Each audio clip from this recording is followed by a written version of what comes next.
Spinnerbait?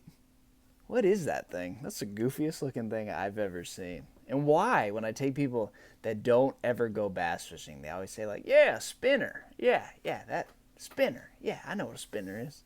A spinner bait? We don't call it a spinner. So, a spinner bait. This has been like the most original fishing lure, next to the like topwater walking plug and jig or something. This is like day one beginner bass fishing. And 10 years ago, man, I remember 2005. I guess that's almost 20 years ago. That was what you power fished with shallow. There wasn't a chatterbait. We didn't have all these different types of crankbaits. You really had few options. And then we came out with all these new options. The chatterbait being the most obvious one that probably took the most pressure off the spinnerbait. And then you have to think of like all these new solid body swim baits that they came out with that are made to fish around heavy cover.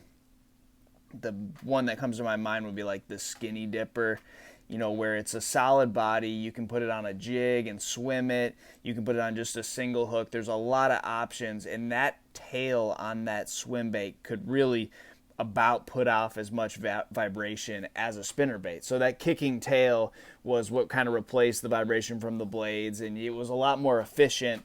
But really, it's a different bait. When a big fish commits to a spinnerbait, they're probably a little more aggressive eating a spinnerbait than they are that swim bait or a swim jig or something. And, that vibration and flash and everything that's great about a spinnerbait provokes those big fish. But for the longest time, there was better options because a spinnerbait was not a very good numbers bait. But I think that's changed.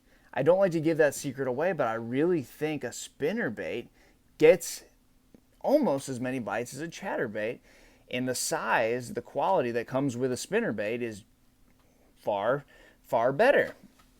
So, spinnerbait, things that you probably don't know about a spinnerbait, or things that you look at a spinnerbait and go, I never catch them on that. That looks too gaudy.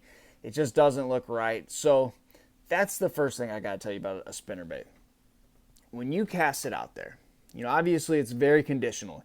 Rain and wind and all these things are very necessary when you're spinnerbait fishing. You maybe early in the morning, you really want low light conditions. If you just have a sunny day with very few clouds and no wind, a spinnerbait, you can look at it in the water and see it clear as day coming back. It doesn't look like anything that a bass should eat.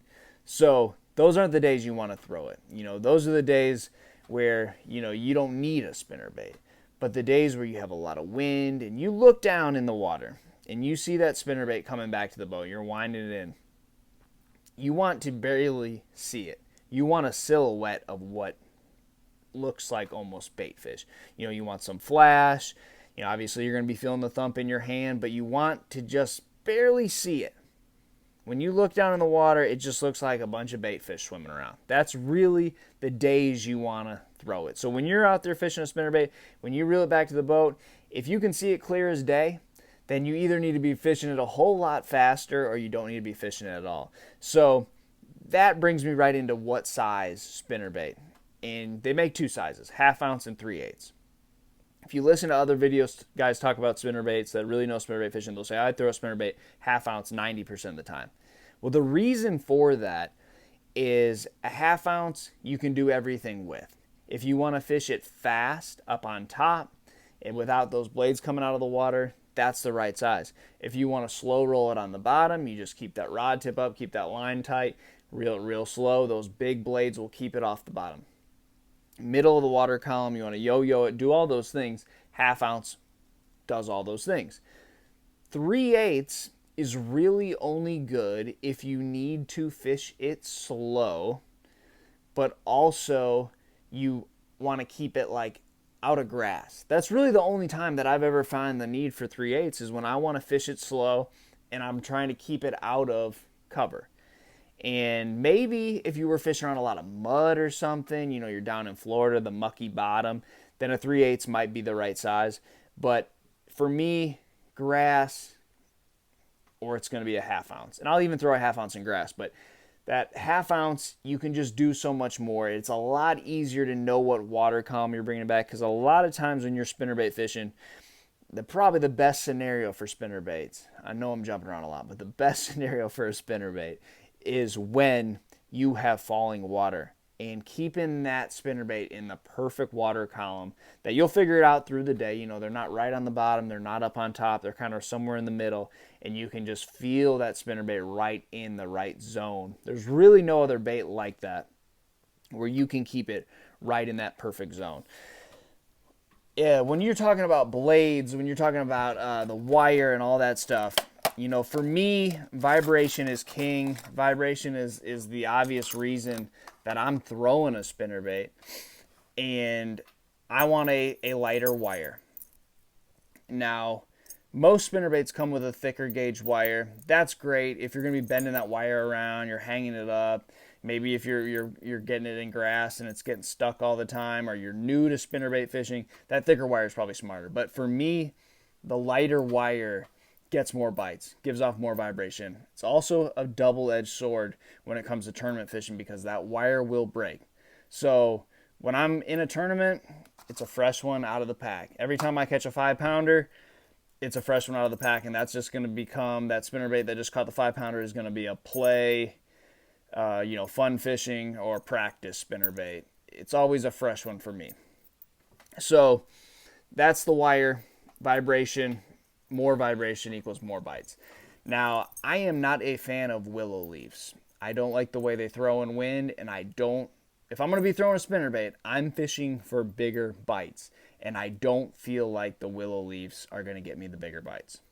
Now, Colorado blades, Indiana blades, I don't see a huge difference in them, to be honest, and I want as big as I can get away with as far as what shad, what's the forage look like that lives in the lake, and castability. If I'm fishing around a lot of targets and I have this huge blade and there's a ton of wind, sometimes it's not the easiest thing to cast. So for me, castability, whatever forage is in the lake. I'm fishing Gunnersville. I have a big number 7 on here. If I'm going to a lake that has smaller shad, I'm going to go down to those 3s and 4s. But for me, Colorado, Indiana, all the time.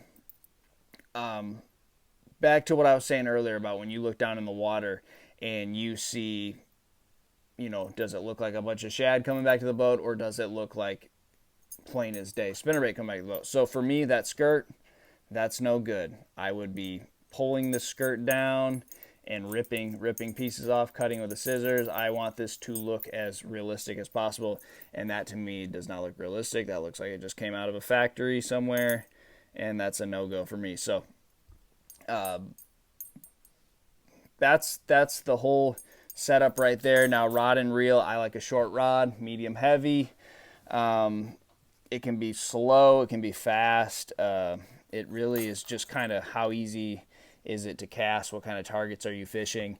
Line, to me, unless I'm winding it over a big grass bed, making really long casts, I'm most always going to be throwing this on 25-pound tests, 20-pound tests, really the same line that I'm going to be flipping with, because I'm going to be putting this in the same cover that I would be flipping. So I'm using this simultaneously with my flipping stick when it's too windy to flip and almost too windy probably to throw a crankbait. I will be in there with this spinnerbait. I can flip it, I can roll cast it, and basically put it in the same cover, other than maybe like way up under a dock or something. But trees and laydowns, you can do everything with this that you sometimes wouldn't be able to do with a square bill. So this is really just part of a 1-2 punch with flipping. And conditions change early in the morning, things like that. When you have low light, that's the bait. So guys, don't rule that out. That catches big fish, and probably more numbers than you'd give it credit for.